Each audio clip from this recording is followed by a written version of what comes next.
Hi friends. So ఈరోజు పొద్దున్నే ఏంటి ఉల్లిపాయతో వీడియో చేస్తున్నాను అనుకుంటున్నారా?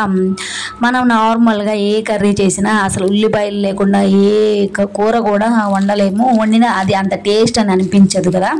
అండ్ మన కర్రీస్లో గ్రేవీ కావాలన్నా కూడా అండ్ ఉల్లిపాయ మనకి ఆరోగ్యానికి చాలా మంచిదని అందరికీ తెలిసిందే కదా.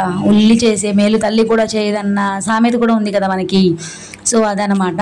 అంటే ఇలాంటి ఉల్లిపాయని మనం తినేటప్పుడు ఎలాంటి జాగ్రత్త తీసుకోవాలని చెప్పేసి ఒక చిన్న వీడియో అనమాట. ఎందుకని అంటే ఇప్పుడు మనకి వింటర్ సీజన్ వచ్చింది కదా.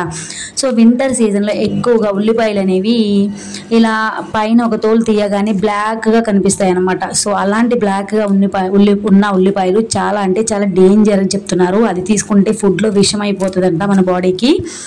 అండ్ అప్పుడు ఏం చేయాలి అంటే సో ఆ పొర మొత్తాన్ని మనము తీసి పడేసేయాలన్నమాట. మొత్తం ఆ పొర కడగకుండా మొత్తం పొర మొత్తం తీసేసేసి పడేసి తర్వాత ఉల్లిపాయని నీట్గా కడుక్కొని అప్పుడే మనం కర్రీస్లో వేసుకోవాలని చెప్పి డాక్టర్స్ కూడా చెప్తున్నారనమాట. ఎందుకంటే ఇది మనకి చాలా డేంజర్ అని చెప్తున్నారు ఆరోగ్యానికి. నాకు తెలిసి ఈ విషయం చాలామందికి తెలిసే ఉండొచ్చు.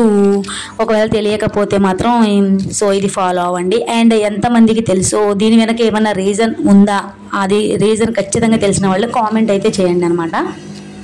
సో ఈ యూజ్ఫుల్ వీడియోకి ఒక చిన్న లైక్ ఇచ్చి సబ్స్క్రైబ్ చేసుకోండి ఫ్రెండ్స్.